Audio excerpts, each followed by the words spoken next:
रहा न नगर वसन घृत तेला, बाढ़िय पूछ कीन्ह कपि खेला। मित्रों नमः संस्कृताय ज्ञान भारती क्लासेज में आप सभी मित्रों का बहुत बहुत स्वागत है। मित्रों इस समय हम लोग पढ़ रहे हैं नीति शतक, और नीति शतक में भी हम लोग पढ़ रहे हैं दैव पद्धति, भाग्य पद्धति पढ़ रहे हैं। तो शुरू करते हैं हम लोग आज की अपनी क्लास को।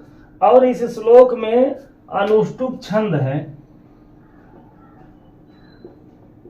अनुष्टुप छंद है, और अनुष्टुप छंद के प्रत्येक चरण में 8-8 वर्ण होते हैं। ये वर्णिक छंद है। अगर पूछते हैं कि अनुष्टुप छंद के प्रत्येक चरण में कितने वर्ण होते हैं, तो 8 वर्ण होते हैं एक चरण में, और चारों चरण में 32 वर्ण होते हैं अनुष्टुप छंद में। तो यथा कंदुक पातेनोत्पतत्यार्याः पतन्नपि, तथा त्वनार्याः पतति मृतपिंड पतनम यथा। यथा कंदुक पातेनोत्पतत्यार्याः पतन्नपि, तथा त्वनार्याः पतति मृतपिंड पतनम यथा। भर्तृहरि जी ने कहा कि जो आर्य हैं इसको हम लोग अलग कर लेंगे,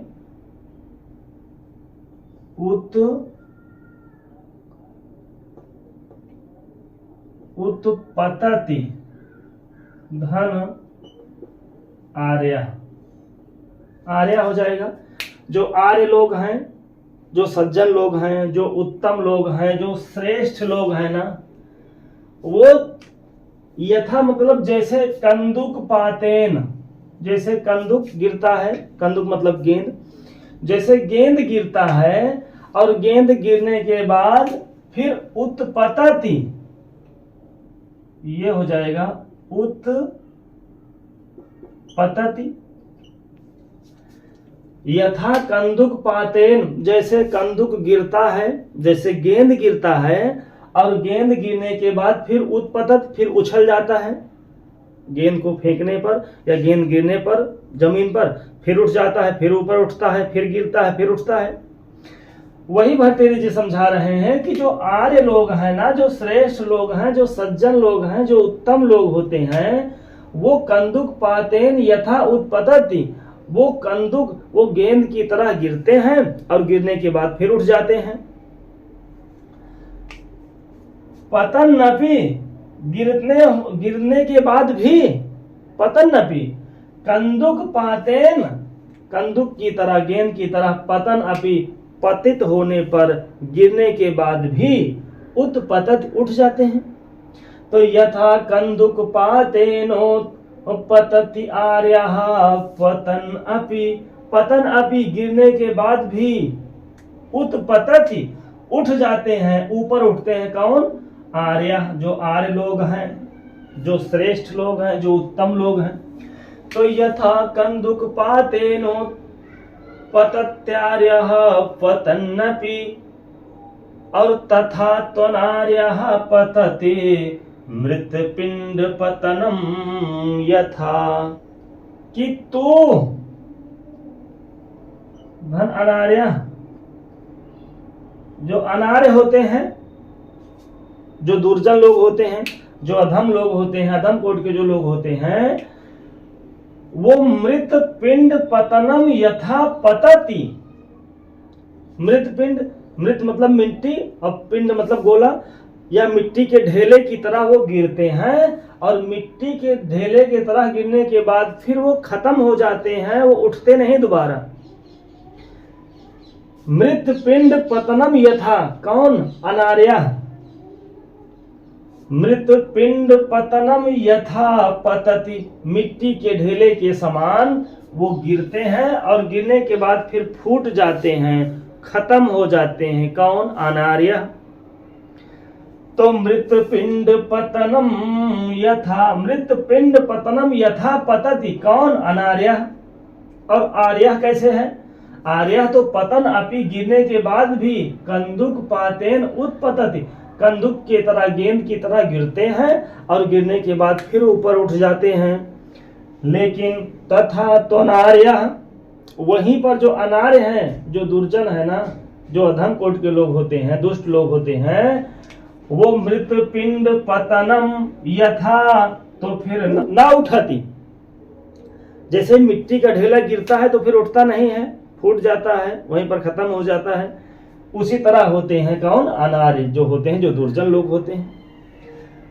कंदुक पातेन, धन उत्पतति में गुण संधि हो गई है, और उत्पतति धन आर्यः में यण संधि हो गई है। पतन अभी मतलब गिरने के बाद भी, तू अनार्यः में भी यण संधि है। पतत ये जो क्रिया है लट लकार प्रथम पुरुष एक वचन की है। अमृत पिंड मतलब मिट्टी के ढेले की तरह, यथा मतलब जैसे ये अव्ययपद है। तो यथा कंदुक पातेनोत्पतत्यार्यः पतन्नपि तथा त्वनार्यः पतते मृत पिंड पतनम यथा। अब अगला श्लोक पढ़ते हैं। इस श्लोक में शार्दूल विक्रीडित छंद है, और शार्दूल विक्रीडित छंद में होते हैं 19 वर्ण, 12 और 7 पर यति होती है। तो शुरू करते हैं हम लोग शार्दूल विक्रीडित छंद को। इसमें एक शब्द छूट गया है, इसमें एक शब्द है आर्यः, और इस आर्यः शब्द की व्याकरणात्मक टिप्पणी हम लोग देख लेते हैं। इसमें जो धातु है वो री धातु है, और री धातु के बाद ऋत प्रत्यय लगा है। री धातु है और ऋत प्रत्यय लगा है, और रूप बना है आर्यः, और एक सूत्र है हम लोग पढ़ेंगे आगे, री हलोर ऋत। एक सूत्र है री हलोर ऋत। तो खल्वाटो दिवसे स्वरस्य किरणै संतापिते मस्तके गच्छन्दे समनातपं द्रुतगतिस् तालस्य मूलं गतः तत्राप्यस्य महाफलेन पतता भन्नं सशब्दं शिरः प्रायो गच्छति यत्र दैवहतकास् तत्रैव यान्त्यपदः सूर्यास्वैरदिमः सजौ सततगाः शार्दूलविक्रीडितम् प्रायो गच्छति यत्र दैवहतकास् तत्रैव यान्त्यपदः प्रायो गच्छति यत्र दैवहतकाः और तत्र एव यान्ति आपदा।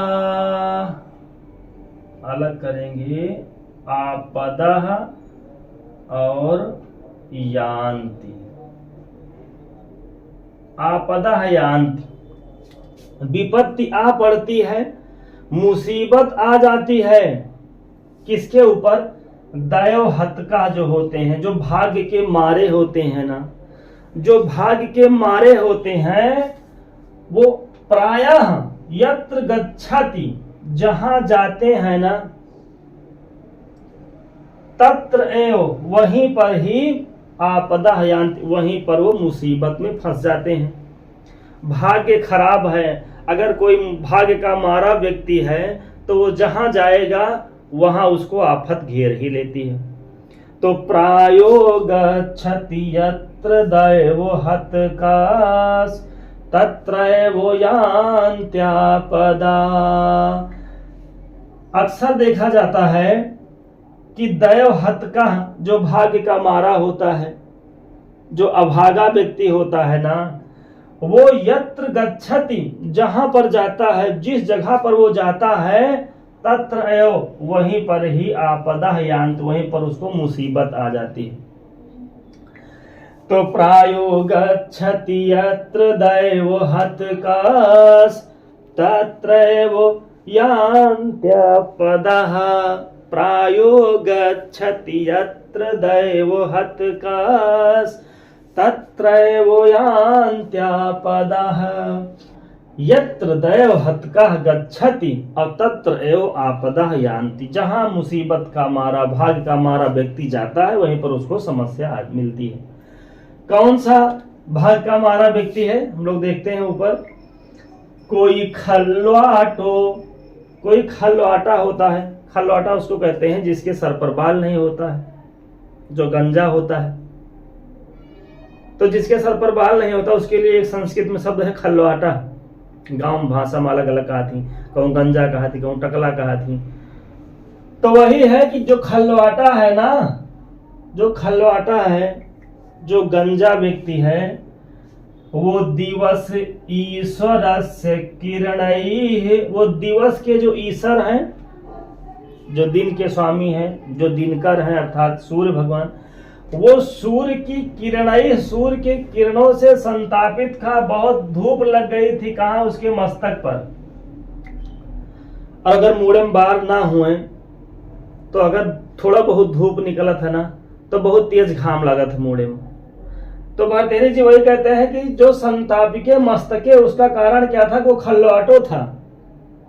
जो खल्वाटा था उसका मस्तक धूप से जल रहा था, एकदम धूप लग रहा था, धूप से पीड़ित था, संतापित था, तपा हुआ था। कौन? खल्वाटा, मस्तका। खल्वाटो दिवसेश्वर से किरणैः तो संतापिते मस्तके। कोई खल्वाट था, कोई गंजा था, उसको धूप बहुत तेज लगी थी। तो क्या किया? अरे गच्छन देशम अनातपम द्रुत गति है, द्रुत गति, बहुत जल्दी जल्दी, बहुत तेज से भागत भागत कहाँ गवा? जहां पर अनातपम देशन, द्रुत गति गच्छन, बड़ी तेजी से जाता हुआ, बड़ी तेजी से जा रहा था। कहाँ को जा रहा था? अनातपम देशम, जहां आतप नहीं थी, जहां धूप नहीं थी, जहां पर छांव दिख रही थी, जहां पर छाया दिखात रही, वहीं का वो बहुत तेज से जात रहा। कौन? खल्वाटा। और पहुंचा कहां? तालस्य मूलम गतः। मूल मतलब होता है जड़, और तालस्य मूलम गतः, ताड़ वृक्ष के, ताड़ वाला जो पेड़ था उसी के जड़ के पास पहुंच गया। तालस्य मूलम गतः, ताड़ वृक्ष के जड़ के पास पहुंच गया। जहां पर पेड़ लगा था ताड़ का, वहीं पर पहुंच गया। जो ताड़ के पेड़ होते हैं बहुत लंबे लंबे होते हैं, बहुत बड़े होते हैं। तो तालस्य मूलम गतः, कौन? खल्वाटा। और तत्राप्यस्य महाफलेन पतता, और अस्य, अस्य मतलब वही खल्वाटा से, उसी खल्वाट के ऊपर, उसी गंजा व्यक्ति के ऊपर, तत्र अपि, वहां पर भी एक महाफलेन पतता, एक बहुत बड़ा फल गिरा। बहुत बड़े पेड़ होते हैं ताड़ के, और ताड़ का जो फल होता है वो बड़ा होता है, महाफलेन इसीलिए कहा गया, छोटा नहीं होता है। तो बहुत बड़ा सा जो फल होता है ताड़ वृक्ष का ना, वो महाफलेन पतता, और गिरा तो कहाँ गिरा? अरे भन्नम सशब्दम सिरः, उसका जो सिरा है ना वो सशब्दम भन्ना, बड़े जोर से भक्क से फूट गया मूड़। ताड़ वृक्ष के नीचे गया वो व्यक्ति, खल्वाटा था, और जैसे पहुंचा धूप से बचने के लिए, छांव लेने के लिए, तत्र अपि, वहां पर भी इसके सर पर महाफलेन पत्ता, बहुत बड़ा फल गिर गया ताड़ वृक्ष का, और भन्नम सशब्दम से उसका सिर फूट गया। तो यही तो भर्तृहरि जी बताएं कि प्रायो गच्छति यत्र दैवो हतकास् तत्रैव यान्त्यपदः। प्रायः यत्र गच्छत, प्रायः देखा गया है कि जहां जाते हैं दैव के मारे, भाग के मारे लोग, वहां पर भी उनको विपत्ति मिल जाती है। एक तो दैव का मारा वैसे था, उसके सर पर बाल नहीं थे, थोड़ी थोड़ी धूप में भी वो परेशान हो जाता रहा होगा। ऐसे कहा जाता है कि अगर सर पर बाल नहीं है तो ऐसे परेशान था। तो दैव हत का यत्र गच्छति, जहां पर गया तत्र एव आपदा यान्ति, वहां पर ही उसको मुसीबत मिल गई। एक बार फिर से देख लेते हैं कि कोई खलवाटा था, वो दिवस ईश्वर से किरणई, वो सूर्य की किरणों से बहुत संतापित था, बहुत धूप लग गई थी। कहाँ? मस्तक के, उसके मस्तक पर। तो क्या किया? वो अनातपम देशम द्रुत गति गच्छन, वो छाया वाली जगह पर बहुत जल्दी जल्दी जा रहा था। वो बहुत जल्दी जल्दी कहाँ जा रहा था? जहां पर छाया दिख रही थी। और पहुंच गया तालस्य मूलम गता, वो ताड़ वृक्ष की जड़ के पास पहुंच गया। और पहुंचने के बाद क्या हुआ कि तत्र अपि, वहां पर भी, अस्य इस खलवाटा से, इस खलवाट के ऊपर, महाफलेन पतता, बहुत बड़ा फल गिर गया उसी ताड़ वृक्ष का। और सशब्दम सिरह भन्नम, बड़े जोर से उसका सर फूट गया। तो यही तो है कि प्रायो गच्छति यत्र दैवो हतकास तत्र एवो यान्त्यापदा, भाग्य का मारा व्यक्ति जहां जाता है वहीं पर उसको मुसीबत मिल जाती है। तो भाग्य का मारा जहां गया वहीं उसको मुसीबत मिली, वहीं उसको आफत मिल गई। खलवाटा मतलब होता है गंजा। दिवस ईश्वरस में गुण संधि है। किरणई तृतीया का बहुवचन। संतापिते मस्तक के मतलब उसका मस्तक एकदम जल रहा था, तप रहा था। गच्छन जाता हुआ, कहाँ? अनातपम देशम, छाया वाली जगह पर। द्रुत गति मतलब बहुत तेजी से जा रहा था। तालस से मतलब ताड़ वृक्ष के मूल गता मतलब जड़ के पास गया। तत्र अपि दीर्घ संधि, और तत्रापि धन अश्व में यड़ संधि। महाफलेन तृतीय का एक वचन, पत्ता मतलब गिरा। सशब्दम सिरहन्नम, फूट गया।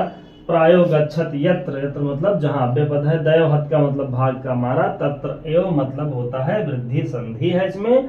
और यान्ति आपदा में यड़ संधि है। तो मित्रों, आज की क्लास में बस इतना ही। मिलते हैं अगली क्लास में, तब तक के लिए नमः संस्कृताय, धन्यवाद।